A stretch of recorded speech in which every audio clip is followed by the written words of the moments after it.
Oui, donc c'est un projet qui m'a été proposé de coordonner pour la région Auvergne-Rhône-Alpes par Vincent, Marc, Bilasec, Vincent Prado et Thierry Garban surtout. Donc moi je les remercie énormément de cette confiance. Et donc je vais vous présenter un peu le projet ici qui s'appelle Cardio Plus ou équipe de soins spécialisés et télémédecine, qui est donc un projet qui est piloté par le syndicat national et qui est soutenu par les diverses instances françaises, dont la SFC, le CNCH, le CNPCV ou le groupe de réflexion sur l'insuffisance cardiaque. Alors, la base du projet initial consiste à reprendre certains constats que sont l'insuffisance d'accès aux soins cardiologiques sur le territoire, car les demandes sont en hausse et que la démographie cardiologique est plutôt déclinante, à intégrer aux remarques définies par Vincent il y a quelques minutes, et qu'au-delà d'une insuffisance d'accès aux soins, il y a une grande inégalité selon les territoires. L'offre n'est pas du tout la même à Paris, en PACA ou dans le fin fond de la Creuse, et encore plus selon le lieu de vie du patient, dont les patients âgés, vulnérables, peu autonomes, en EHPAD, etc. Il y a également des problématiques de coordination des professionnels de santé entre eux. Et les ambitions du projet est de développer des nouvelles organisations de santé pour faire l'inverse, c'est-à-dire améliorer l'accès aux soins, et en particulier dans les déserts médicaux, et en particulier pour les personnes les plus vulnérables, et d'essayer de fluidifier les parcours de santé, c'est-à-dire la prise en charge multiprofessionnelle des patients. Alors, l'ESS Cardio Plus utilise un dispositif qu'on appelle l'article 51, qui consiste à obtenir la possibilité auprès de la sécurité sociale d'expérimenter de nouvelles organisations de santé, c'est-à-dire on définit un projet, on le soumet pour obtenir des financements que l'on appelle inédits ou dérogatoires, avec bien entendu un cadre relativement strict, et tout à fait logique et normal, un cahier des charges, certaines obligations et des évaluations périodiques. Alors l'ESS Cardio Plus, c'est premièrement une ESS, c'est-à-dire une équipe de soins spécialisés qui, elle, est déjà connue mais encore assez peu développée. Il y en a principalement une en Île-de-France. Et la définition, c'est un ensemble de professionnels de santé constitués autour de médecins spécialistes, c'est-à-dire de cardiologues pour nous, et qui vont coordonner leur activité, travailler ensemble avec les acteurs de soins primaires pour un projet de santé commun. Et donc, essentiellement réaliser avec les acteurs de santé de premier recours une restructuration des parcours de santé. Donc c'est plutôt une organisation entre les acteurs locaux et les spécialistes. Maintenant, notre ESS Cardio Plus est donc une équipe de soins spécialisés et qui va profiter de nouveautés soumises à validation de cet article 51. Et les nouveautés de l'ESS Cardio Plus, c'est principalement la délégation de tâches et la télémédecine. La délégation de tâches, on la réalise principalement de deux manières. C'est d'une part déléguer certaines tâches à des infirmières ou infirmiers diplômés d'État, avec constitution d'équipes qu'on appelle mobiles, c'est-à-dire qui peuvent se déplacer dans le territoire, qui sont formés, qui sont équipés, on va en reparler, pour aller collecter des données cardiologiques. Donc sur ce plan, c'est véritablement, on a des patients isolés en déserts médicaux qui n'ont pas accès aux soins, et bien qu'à cela ne tienne, on va leur apporter les soins en se déplaçant à leur chemin. Et puis deuxièmement, ce sont les infirmières ou infirmiers de pratique avancée en pathologie chronique stabilisée qui, eux, travaillent déjà dans le droit commun et qui assurent un suivi de maladies chroniques comme l'insuffisance cardiaque, comme l'hypertension. Et on parle à ce niveau-ci de parcours de santé. Donc ça, c'est le pilier de l'ESS Cardio Plus, reste quand même le fait de déléguer certaines tâches à des corps infirmiers et infirmiers de pratique avancée. Le deuxième, c'est l'utilisation de la télémédecine avec une équipe de cardiologues qui est télé-expert et qui va donc recevoir les bilans pour réaliser des expertises, participer au suivi des maladies chroniques, réaliser des consultations par exemple. Ça, c'est vraiment de très loin l'essentiel. On a également un objectif de formation, d'une part, de nos équipes, de nos infirmières par exemple, pour qu'elles progressent dans leurs connaissances et leurs capacités, ou de cardiologues, de secrétariat, etc. et potentiellement de formation d'autres équipes, par exemple d'infirmières d'EHPAD pour le suivi des maladies chroniques, comme le suivi des principaux premiers signes d'insuffisance cardiaque. Alors, je parlais de cahier des charges et de cadre au côté expérimental de l'ESS Cardio Plus.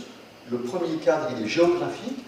L'ESS a été rendu possible ou est accepté, entre guillemets, d'une part dans notre région Auvergne-Rhône-Alpes et puis dans 3 autres régions que sont la Nouvelle-Aquitaine ici, le centre Val-de-Loire et la Loire-Atlantique.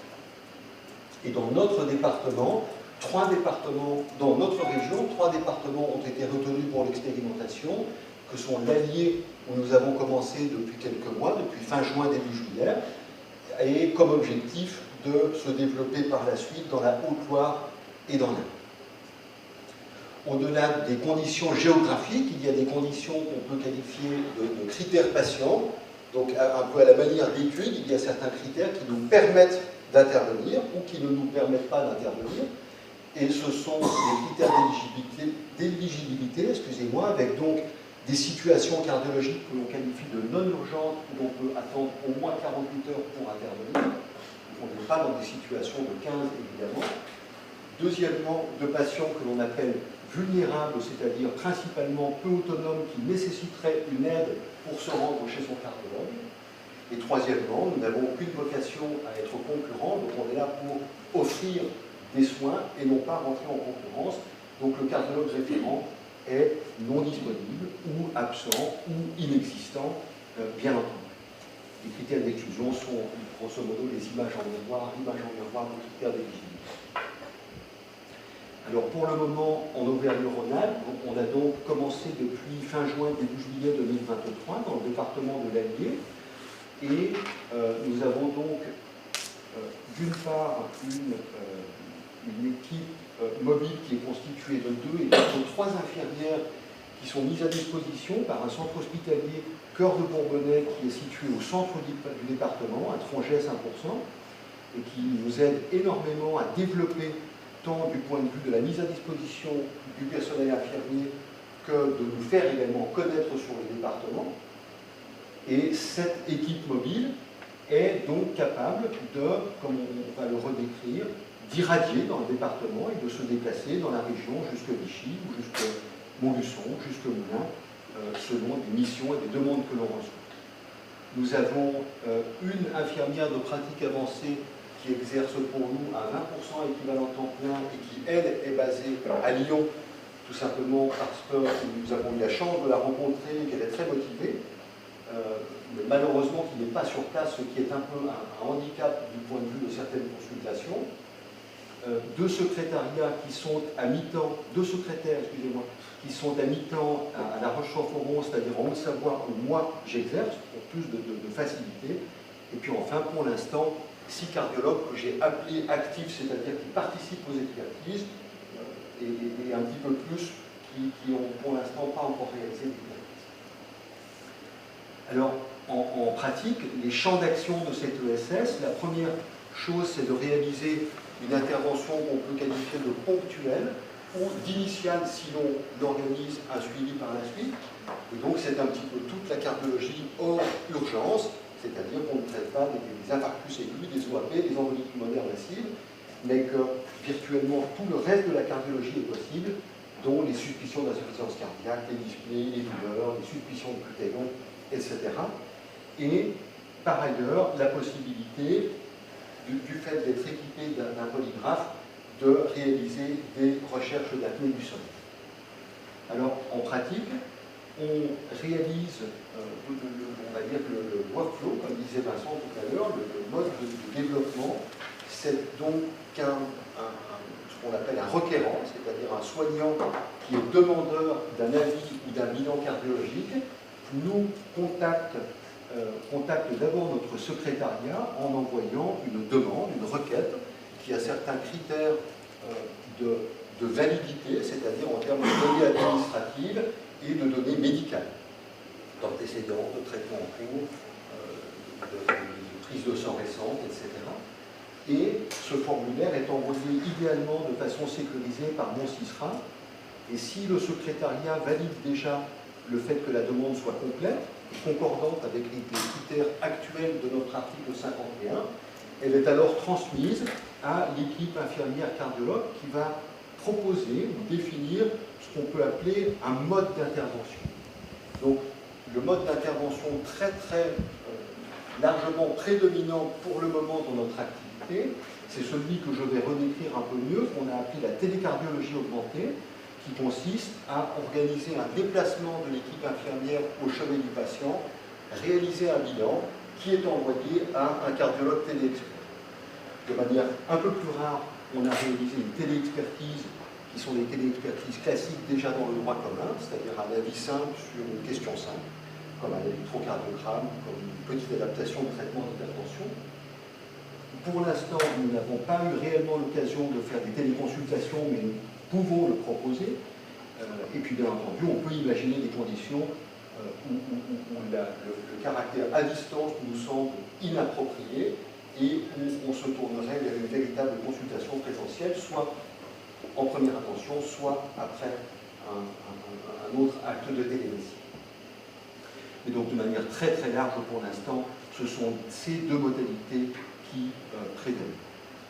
Alors, cette télécardiologie augmentée, en pratique, c'est donc un recueil qu'on peut qualifier d'approfondi de données au lit du patient par une équipe mobile qui a été formée et qui est équipée. Donc, elle est formée par des séances théoriques à interroger un patient, à l'examiner pour des grands signes d'œdème des membres inférieurs, de crépitement pulmonaire, de constante tout simplement, et formé à réaliser certains examens complémentaires. Et ces examens complémentaires, ils sont résumés ici, c'est-à-dire qu'on a ici un peu tout le matériel que l'équipe mobile a dans une petite manette pour se rendre au chevet des patients. Et elles ont évidemment un tensiomètre, un saturomètre, un stéthoscope digital qui permet de transférer une petite bande-son au cardiologue expert à distance, un électrocardiogramme qui enregistre en PDF pour la transmission facile, un Holter ECG, un polygraphe ici pour la suspicion des apnées du sommeil, et puis enfin un système d'échocardiographie ultra portable que l'on voit ici, qui est le système qu'on appelle Cosmos, et qui est une sonde qui a comme gros avantage d'être ultra portable, c'est-à-dire que l'écran ressemble, on va dire, à un iPad, à une tablette tout simple. La sonde est relativement un peu volumineuse, mais elle permet d'être ultra portable et de faire de l'échographie de qualité, on va dire, satisfaisante, avec d'une part de l'image 2D, ça c'est un exemple d'un des patients qui a été bilanté, du Doppler pulsé, du Doppler tissulaire, du Doppler continu bien entendu, ou encore d'évaluer ici sur une delta 21. Il n'y a pas de strain, il n'y a pas de 3D, mais on a déjà tous les outils nécessaires et suffisants pour réaliser un examen de bonne qualité au chevet des patients. Alors, on parlait d'intelligence artificielle tout à l'heure, c'est un système qui est doté d'une certaine intelligence artificielle pour faire des Simpsons, avec une bonne correspondance par rapport au gold standard ici pour les estimations de fraction d'éjection. Et l'intelligence artificielle elle est assez étonnante aussi pour guider la main de l'opérateur pour se déplacer un peu plus dans les selles, un peu plus vers le sternum ou un espace intercostal au-dessus ou au-dessus. En fonction de l'image perçue, il demande à l'opérateur de bouger. Donc évidemment, un cardiologue qui travaille depuis 20 ans, ça lui semble un peu accessoire. Une infirmière qui fait des échos depuis quelques semaines ou quelques mois, ça peut être intéressant. Alors, les données réalisées par ces infirmières dans les télécardiologies augmentées sont ensuite injectées à destinée du cardiologue téléexpert sur un site sécurisé que l'on appelle ROFIM, où le cardiologue, la cardiologue, peut analyser les données, réaliser son compte-rendu, donner des conseils, fournir des ordonnances, etc. Et voilà comment se présente le site ROFIM, où on retrouve dans les téléexpertises le nom du patient, le nom des patients pour choisir le patient, et de retrouver différents fichiers, dont l'électro, le formulaire infirmier, des examens complémentaires comme des prises de sang récentes qui aident à l'analyse, puis un peu plus bas, les différentes images d'ECOM pour lire l'échocardiographie à distance et donc donner certaines conclusions. Alors, un exemple que je peux décrire, qui est un patient de 88 ans. On a essentiellement fait des patients assez âgés pour le moment pour se faire connaître. On a principalement intervenu dans des EHPAD, des SSR. Donc ce patient-là a 88 ans, avec un antécédent de diabète, d'hypertension, de cardiopathie ischémique avec pontage et de troubles cognitifs associés à des troubles du comportement, avec des crises d'énervement, ce qui fait qu'il est dans ce qu'on appelle une hyperprotégée. Donc typiquement le genre de patient où on réfléchit à 2 fois pour faire un bilan médical quel qu'il soit, de peur des complications potentielles. Et l'affection actuelle était la survenue de malaise hypothymique ou syncopaux depuis quelques semaines, avec une infirmière de service qui le traite en le resucrant et en disant que généralement ces malaises passent avec le temps. Il a un traitement classique de cardiopathie ischémique et avec des psychotropes liés à ses antécédents. Et les autres documents retrouvaient une prise de sang sans particularité. Donc ce patient, les malaises duraient depuis plusieurs semaines, avec une certaine réticence à réaliser un bilan cardiologique par les difficultés de le mobiliser auprès d'un cardiologue. Donc on a organisé le déplacement de notre équipe mobile auprès du patient, avec un premier électrocardiogramme qui montrait un VAV de premier degré très large, aux alentours de 400 millisecondes, et un bloc 3 complet. Attention, c'est rien de tranquille. Et un deuxième électrocardiogramme fait cette fois par l'équipe beaucoup plus proche d'un épisode hypothymique avec un VAV 2 sur 2. L'équipe a réalisé une écho dont je n'ai pas remis les images ici, mais qui était tout à fait banale avec une simple sclérose valvulaire aortique. Et il a donc été décidé dans ce cadre-là, ou en tout cas discuté, de mettre en charge un pacemaker pour le bloc auriculoventriculaire de haut grade, avec une discussion par rapport à ces problématiques d'énervement convulsif et de crainte de mobilisation de sonde en post-opératoire et que ce soit compliqué. D'ailleurs, l'équipe soignante a d'abord un petit peu freiné pour faire quoi que ce soit en disant est-ce que véritablement ça vaut le coup.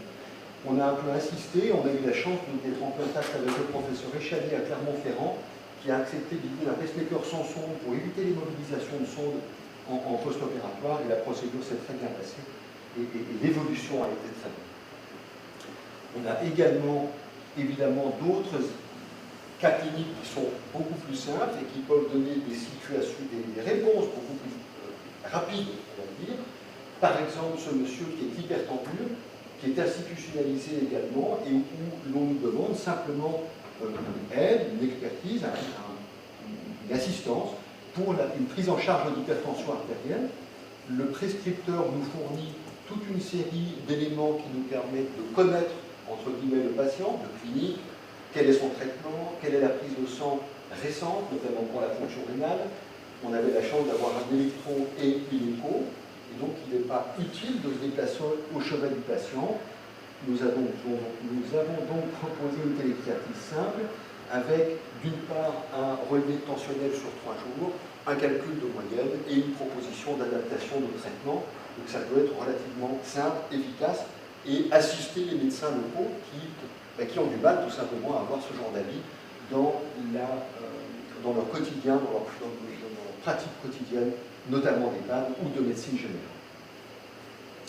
Alors, ça c'est le premier grand point, c'est de donner des bilans cardiologiques ou des avis cardiologiques ponctuels ou de polygraphie respiratoire. Et le deuxième point, c'est ce qu'on appelle la coordination d'un parcours de soins ou de santé, et qui consiste lorsque l'on a une maladie chronique qui est donc fréquente, notamment d'insuffisance cardiaque. J'ai cité ici la maladie coronaire d'hypertension, la FA, les maladies valvulaires et les apnées du sommeil, de dire nous vous proposons aux médecins généralistes ou aux médecins coordinateurs de faire intervenir un ou une IPA, donc nous c'est une IPA qui intervient et qui va pouvoir articuler le suivi, faciliter le suivi avec l'organisation de prise de sang, de MAPA, de relevé tensionnel, de téléconsultation, d'éducation thérapeutique, de prescription de kiné, de diète ou Dieu sait quoi, par période de 12 mois, et avec bien entendu le cardiologue expert qui reste à disposition, par exemple pour une adaptation de dose d'Entresto ou Dieu sait quoi pour le traitement d'une insuffisance cardiaque systolique par exemple. Alors, pour l'instant, à l'heure actuelle, donc, nous avons commencé dans l'Allier pour notre région. Le premier patient, c'était 28 juin, je pense. Et on a fait 80 patients, on a une petite liste d'attente actuellement de 25, donc on sera très rapidement à 100 patients, avec principalement pour l'instant des patients d'EHPAD et de SSR. On commence à avoir des contacts et surtout des prises de confiance des médecins locaux pour s'étendre un peu plus en médecine générale, donc au domicile des patients. Donc on a un âge moyen pour l'instant un peu élevé, avec essentiellement ce qu'on appelle des TCAG, c'est-à-dire des télécardiologies augmentées, c'est-à-dire les bilans par les infirmières au chevet des patients, quelques téléexpertises simples, utilisation du holter et du polygraphe, avec des indications très variées, puis des retours plutôt positifs et surtout des demandes croissantes avec le temps. Et on a une dizaine de patients qui sont lancés en parcours de santé, c'est-à-dire en suivi par période de 12 mois avec notre IPA. Alors les défis à venir, on peut dire qu'ils restent nombreux parce que mobiliser les requérants est un travail de longue haleine, surtout à distance, puisque moi je suis en Haute-Savoie et que le premier département est l'Allier, donc on a besoin d'acteurs locaux et on en a, comme certains cardiologues, comme le centre hospitalier Cordes-Bourbonnais dont je vous parlais, qui met à disposition les infirmières, mais il faut continuer de mobiliser les requérants et de faire bouger des habitudes, de mobiliser les experts, c'est-à-dire les cardiologues, pour optimiser les outils et, j'ai mis ici, de lutter contre l'angoisse de la concurrence, c'est-à-dire que, aussi étonnant que ça puisse paraître, même dans des départements avec un taux de cardiologues faible, on a certains coins où certains cardiologues ont peur de concurrence. C'est authentique, ça, avec des appels un tout petit peu hostiles, on va dire.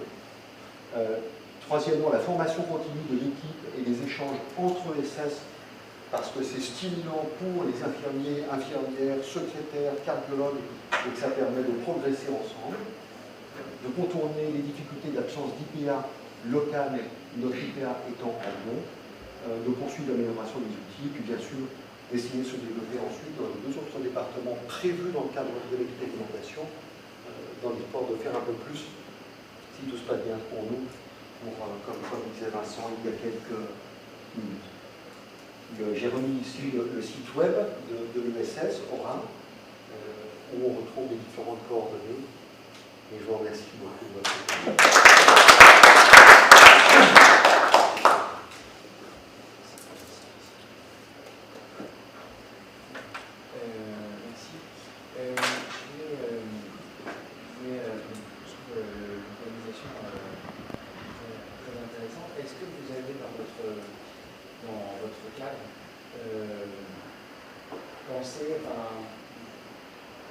Penser à éventuellement intégrer les patients pour faciliter l'ambulatoire. Par exemple, les patients de 88 ans qui avaient besoin d'un pacemaker, est-ce que vous avez décidé de faire rentrer à la maison le journal après l'implantation du pacemaker dans une optique d'ambulatoire pour qu'ils retrouvent ces marques rapidement avec la visite d'une infirmière le lendemain matin, essayer de déporter aussi un petit peu l'hospitalisation, rapporter les durées d'hospitalisation de ces patients fragiles. Donc faciliter l'ambulatoire de cette manière, et amener les soins aux patients comme dans votre philosophie. Et la deuxième question que j'avais, c'était pour le workflow, pour les cardiologues et les experts, comment est-ce que vous êtes organisé pour répondre aux avis? Est-ce qu'ils ont un planning? Comment est-ce que c'est... Alors, pour la première question, donc le patient était déjà dans une institution, donc il est rentré dans son institution. Donc, pour ce cas précis, c'était précisé. Pour un autre patient, oui, on a essayé d'articuler, et c'est tout l'intérêt de ces parcours de santé, où l'IPA avait articulé un passage d'un cabinet infirmier pour un suivi d'insuffisance cardiaque. En attendant, pas en attendant, la personne est chez elle, rentrée dans le SSR, et on articule un meilleur accompagnement. Notre équipe directe n'est pas taillés ou prévus pour l'instant pour passer régulièrement. Ce ne sont pas des infirmières libérales qui passent régulièrement. Par contre, le fait d'articuler qu'une ou un infirmier libéral passe une fois par semaine ou deux fois par semaine, ça on l'a déjà eu fait et ça fonctionne très très bien. Vraiment très bien. Et pour les cardiologues, donc, on va dire que pour l'instant, parce que c'est sûr qu'on est tous un peu débordés, et donc demander à des cardiologues de réaliser des expertises en plus de leur journée, c'est compliqué. Donc il y a forcément un peu de nécessité de persévérance et d'être un peu acharné. Et pour l'instant, on est 6. Alors, dans notre fonctionnement pour l'instant, moi j'ai plutôt pris l'habitude de recevoir les demandes pour être sûr que les requérants aient une réponse rapide et ensuite d'envoyer un petit essai, de dispatcher, exactement. Et de dire à Vincent McCarthy, par exemple, est-ce que tu peux faire l'expertise de M. Dupont? Et pour l'instant, on fait comme ça. En ayant plus de patients par semaine, probablement qu'on en arrivera à des plannings de manière un peu plus structurée.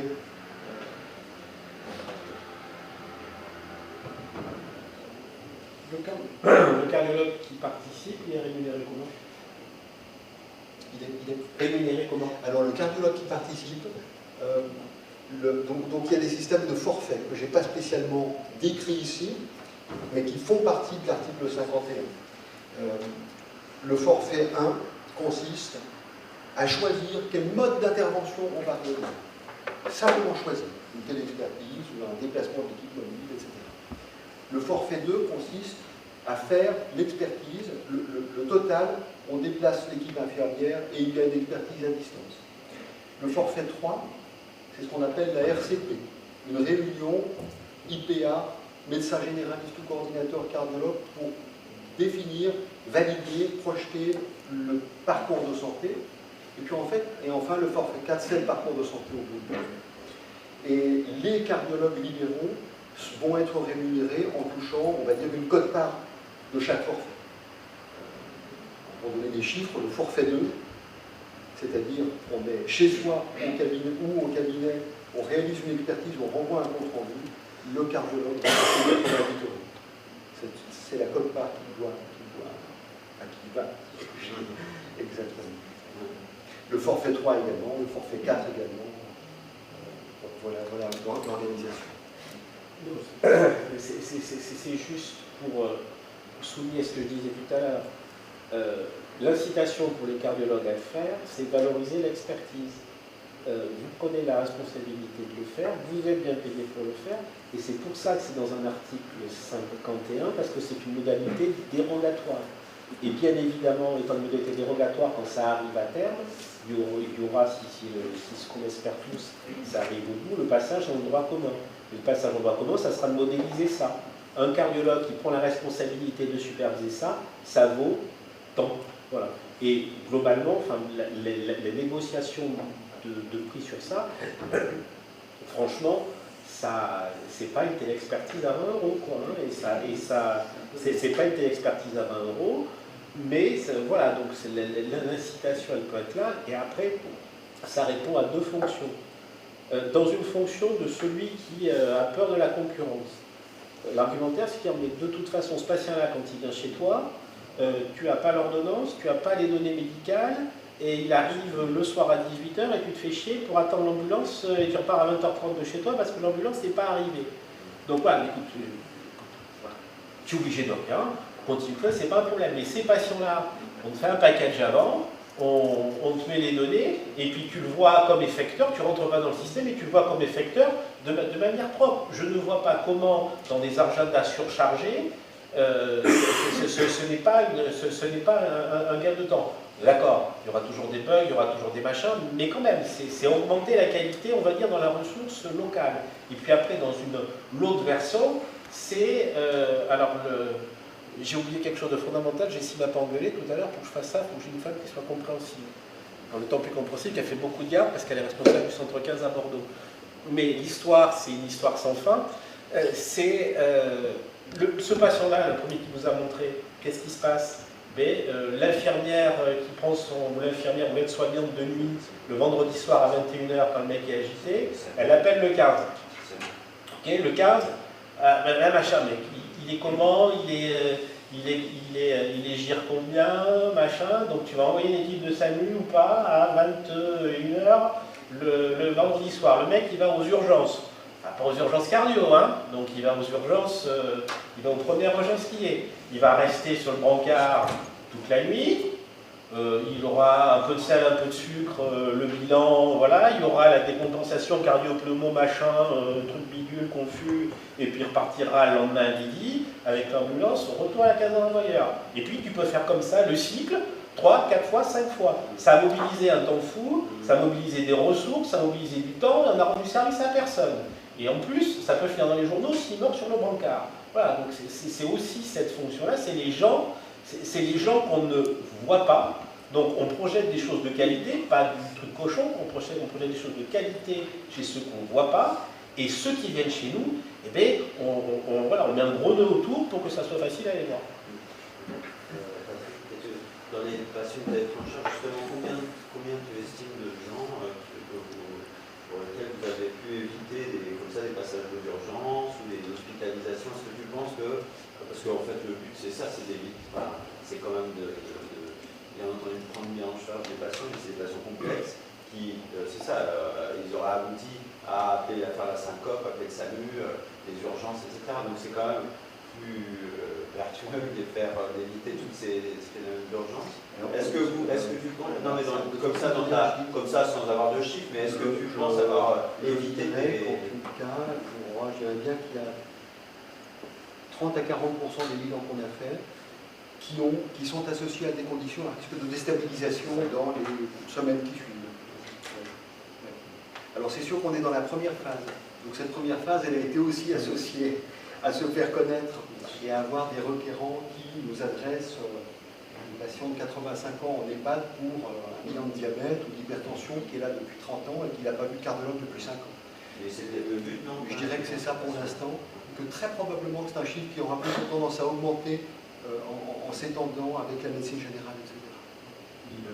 Les critères d'évaluation, tu auras le nombre d'hospitalisations non programmées, diminué ou pas diminué, tu auras le coût individuel d'un patient sur une année. Et voilà, tu auras c'est maintenant, là c'est trop tôt pour le... C'est trop tôt pour le... Le parcours de santé, là, c'est surtout intéressant chez les gens qui sont à domicile, hein, mais est-ce que tu penses que c'est vraiment beaucoup d'intérêt chez les patients que tu traites en EHPAD?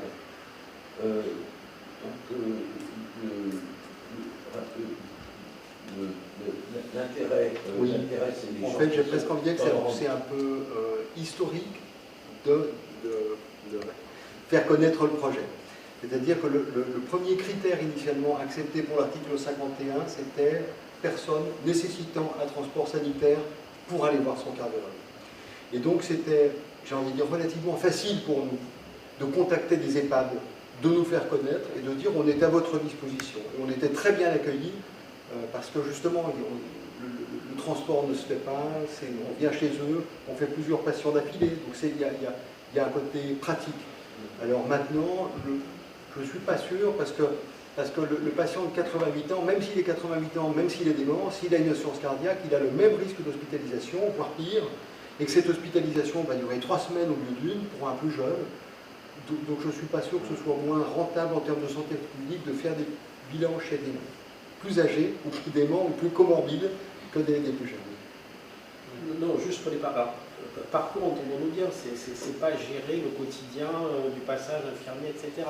En fait, le parcours, c'est juste baliser les points critiques pour le patient. Il va avoir ses soins courants, mais il a été quelque part dit que le patient à qui il a été mis un pacemaker, soit il y a le télésurveillance qui est mis, soit il faut qu'il soit revu à une date X. Le patient qui a eu un passage aux urgences pour insuffisance cardiaque, ça ne va pas être tous les jours venu lui faire le pansement, je sais quoi, c'est-à-dire, voilà, il doit être revu, c'est ça en fait, c'est un grand mot pour dire en fait coordination de la surveillance, je vais dire comment ça, coordination de la surveillance et de l'accompagnement, c'est ça en fait le vrai truc. Au niveau pratique, si vous avez des clients avec des lectures de OCG, par exemple de polygraphie, c'est l'expert qui va le faire ou alors vous délégué à... Non, c'est l'expert qui le fait. Oui, tout à fait. Au départ, l'idée c'était télécardiologie augmentée, c'est-à-dire projeter les outils modernes de la cardiologie pour avoir des recueils de qualité. C'était ça le projet initial. Et en fait, pour le porter et le faire financer, il est apparu dans l'ingénierie des choses qu'il fallait le faire porter par un article 51. D'où le rajout des parcours, etc. Mais le truc initial au départ, c'était un projet de télémédecine augmentée et pas dégradée. Donc il y a toutes les modalités. Il y a le stéto, l'écho, le holter, la polygraphie. Voilà, mais au départ, c'était vraiment un projet de télé-santé. On va passer à la présentation. Maintenant, c'est Cyril qui va nous parler de la téléexpertise.